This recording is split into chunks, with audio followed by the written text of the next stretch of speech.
Bonjour, merci pour cette opportunité de vous présenter quelques innovations que nous avons pu déployer chez Michelin ces 2 dernières années. D'abord, un tout petit peu de contexte. Chez Michelin, l'innovation fait partie de notre ADN depuis 130 ans. Des innovations produits qui ont marqué le XXe siècle, comme la Micheline ou le pneu radial, et des innovations qui vont continuer de transformer la mobilité de demain, comme un pneu sans air. Mais Michelin, c'est aussi probablement l'inventeur du contenu marketing, avec le guide rouge en 1900. Ce guide rouge a été distribué à tous les automobilistes de France avec l'idée de leur fournir des occasions plaisantes d'utiliser leur véhicule. Parce que l'idée derrière, c'est tout simplement qu'un véhicule qui roule aura besoin de pneus tôt ou tard. Donc cet ADN d'innovation nous guide face à nos challenges. Alors quels sont ces challenges online notamment ?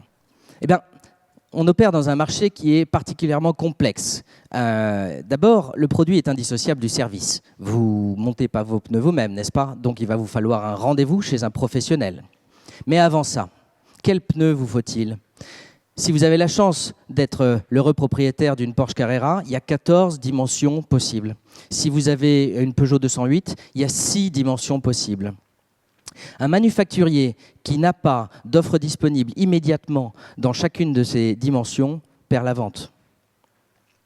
La deuxième chose, c'est que ces dernières années ont vu l'arrivée d'un grand nombre de concurrents, souvent d'entrée de gamme. Et les parts de marché des manufacturiers, des fabricants de pneus historiques baissent année après année.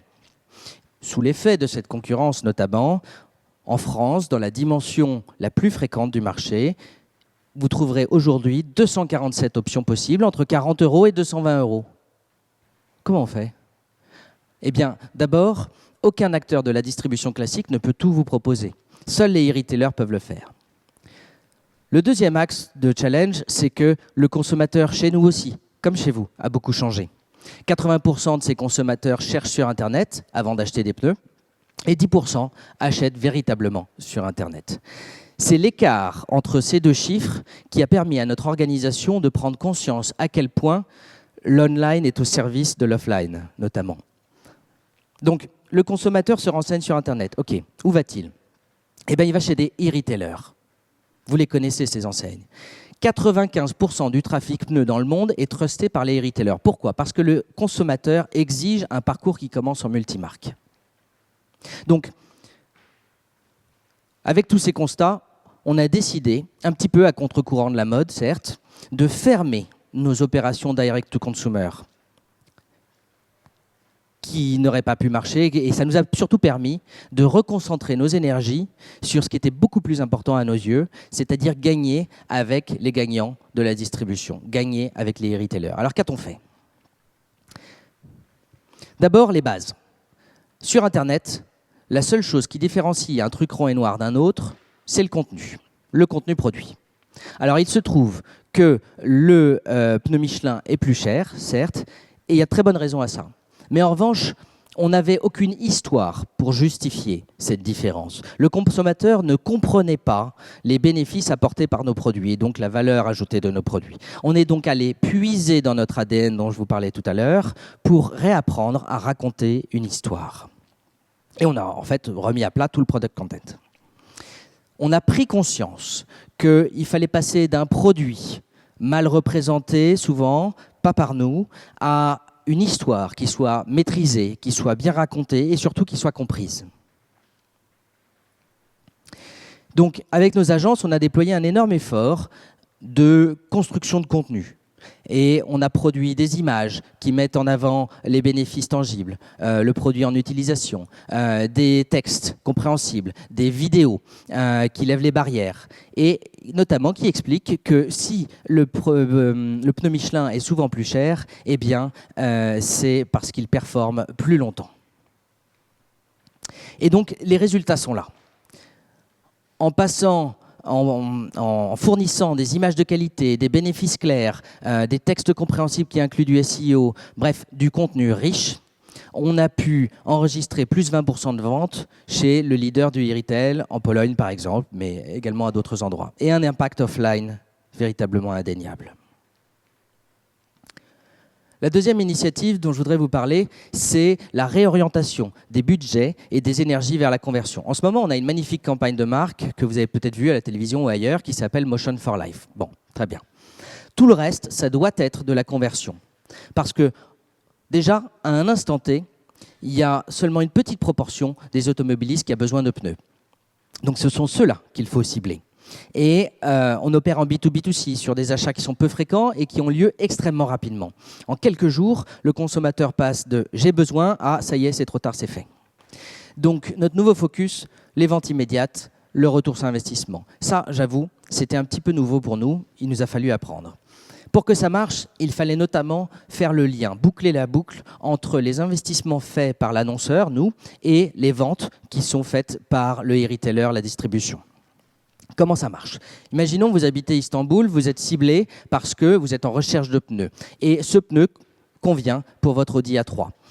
En un clic, on vous propose des pneus qui vous conviennent. Et on vous propose des e-retailers qui ont ce pneu en stock tout de suite maintenant. Le consommateur n'a plus qu'à finaliser sa vente chez le e-retailer. Le e-retailer convertit et surtout également nous renvoie la data. Et donc la boucle est bouclée. Et nous, ça nous permet d'optimiser.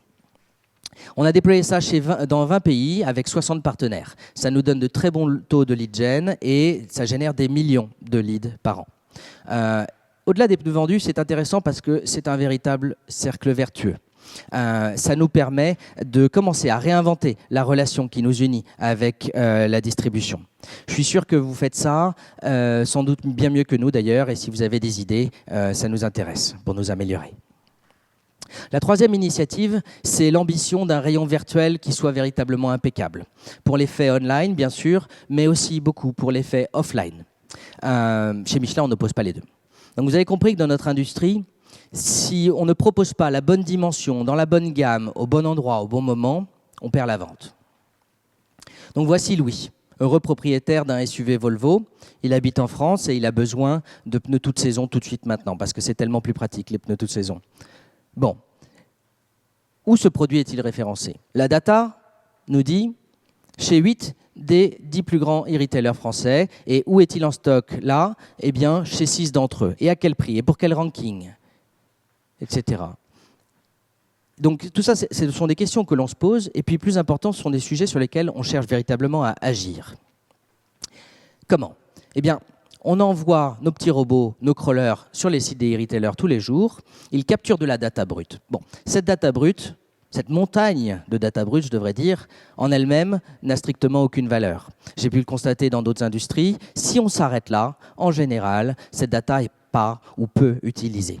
Donc nous, on a pris le parti de créer une assez grosse équipe d'analystes internes, salariés Michelin, qui ont la connaissance métier, qui ont les taux de marge, qui ont les objectifs, qui ont les historiques, les parts de marché, etc. et qui peuvent transformer cette data brute en opportunité. Et dire, bah, là, pour Louis, il faut du pneu, tout de suite. Et ils travaillent pour ceux qui sont au contact, au quotidien des clients. Et ils aident ces équipes à transformer l'opportunité en action. Si tu as 1 heure cette semaine, voilà ce qu'il faudrait résoudre. Et ça va se voir dans les ventes. On a déployé ça chez 100 e-retailers dans 26 pays prioritaires. Ça nous a permis d'accroître notre assortiment chez 85% d'entre eux. Ça nous a permis d'enregistrer plus 71% de ventes chez un e-retailer en Angleterre, ou des points de part de compte fort chers à acquérir sinon chez un leader en France. Et puis surtout, ça nous a permis de construire une relation de plus en plus solide avec la distribution. Et ça aussi, c'est extrêmement important.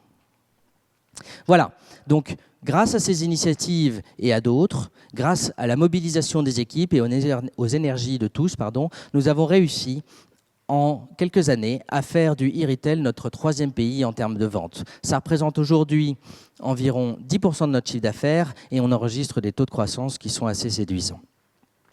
Donc, la prochaine étape pour Michelin, c'est de construire une relation personnalisée durable avec le consommateur. Et d'ici là, si vous avez des idées pour nous permettre de faire encore mieux, franchement, ça nous intéresse. On a beaucoup de choses à apprendre. Merci.